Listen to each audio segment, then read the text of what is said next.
मोहन अपने जादू के हुनर का अभ्यास कर रहा था। उसने अपनी जादू की छड़ी उठाई। वो अपने आप को साबित करना चाहता था, सबको दिखाना चाहता था कि वो भी एक महान जादूगर बन सकता है।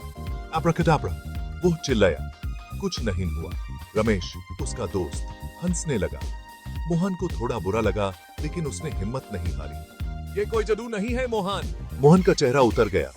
उसने सोचा, क्या मैं कभी अच्छा जादूगर बन पाऊंगा? अभी अभ्यास करना है ना मोहन। वो बोला। उसने फिर से कोशिश की। इस बार उसकी छड़ी दो तुक्कड़ हो गई। रमेश और जोर से हंसने लगा। मोहन ने सोचा, शायद मुझे कुछ और ट्राई करना चाहिए। शायद तुम्हें नई छड़ी की जरूरत है, वो बोला। अपने आंसू पोंछते हुए मोहन ने हाथ भरी। वो बस एक अच्छा जादूगर बनना चाहता था। वो कमाला को इम्प्रेस करना चाहता था। उसने सोचा, मैं हार नहीं मानूंगा। चिंता मत कर मोहन, रमेश ने कहा, उसकी पीठ पर थपथपाते हुए। तू जरूर सीख जाएगा। शायद तुम और चीजों में बेहतर हो, लेकिन अगर तुम्हें जादू पसंद है तो तुम्हें कोशिश करते रहना चाहिए। मोहन ने अगले दिन कमाला को बाजार में देखा। वो यूज इम्प्रेस करना चाहता था। उसने अपनी चाहती फूला ली। कमाला, उसने कहा, मैं एक जादूगर हूँ। कमला ने अपनी एक भावना उठा ली। ओ zeg mijn, उसने पूछा। हाँ, मोहन ने कहा। मैं अपनी टोपी से एक खरगोश निकाल सकता हूँ। कमला मुस्कुराए। दिखाओ तो। उसने चुनौती दी। मोहन का दिल जोर से धड़कने लगा। यह उसका मौका था। मोहन तैयारी करने के लिए घर भागा। उसके मन में एक्साइटमेंट थी, क्योंकि आज एक स्पेशल इवेंट था। यूज अपनी टोपी और छड़ी मिली। वो इन्हें लेकर बहुत खुश था, क्योंकि ये उसके परफॉर्मेंस का हिस्सा थे। गोपाल, उसका दूसरा दोस्त, वहीं था।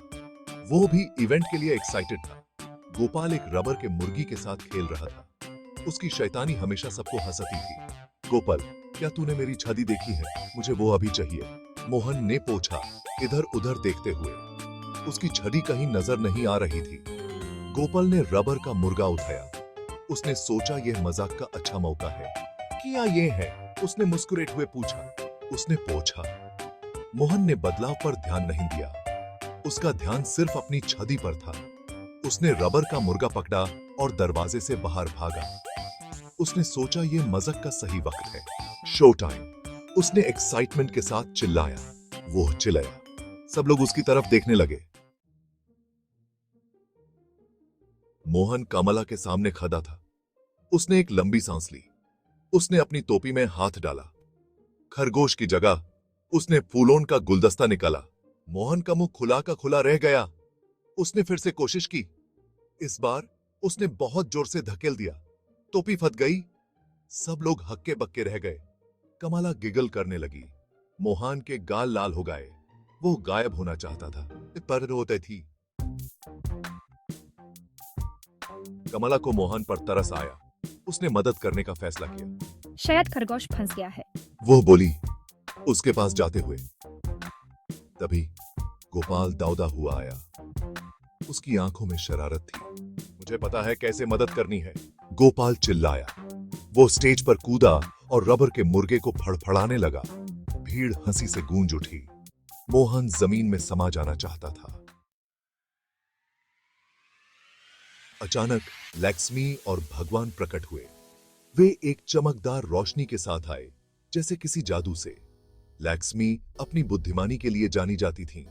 उनकी समझदारी और सूझबूझ ने कई बार लोगों की मदद की थी। उन्होंने उस दृश्य पर एक नजर डाली और सब कुछ समझ गईं। उनकी आंखों में एक चमक थी, जैसे उन्हें सब कुछ स्पष्ट हो गया हो। उन्होंने भगवान से कुछ फुसफुसाया, जो मुस्कुरा दिए। भगवान ने उनकी बात ध्यान से सुनी और सहमति में सिर हिलाया। लक्ष्मी फिर मोहन के पास गईं और फुसफुसाईं, बस खुद बनो। मोहन ने उनकी बात को ध्यान से सुना। यही सबसे अच्छा जादू है, लक्ष्मी ने उत्साह से कहा, जैसे वह एक गहरा रहस्य साझा कर रही हो। मोहन को एहसास हुआ कि वह सही कह रही हैं। उसने महसूस किया कि सच्चाई में ही असली ताकत है। उसने एक गहरी सांस ली और एक मजेदार कहानी सुनाई। उसकी कहानी ने सबका दिल जीत लिया। भीड़ को यह बहुत पसंद आई। सब हंसने लगे और तालियां बजाने लगे। का माला मोहन को देखकर मुस्कुराई।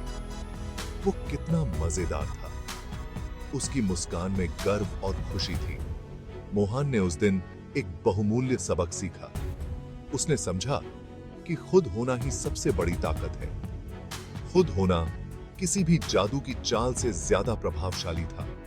उसने आत्मविश्वास महसूस किया। और गोपाल पर नजर रखना, मोहन ने सोचा। अब वह किसी भी चुनौती का सामना कर सकता है।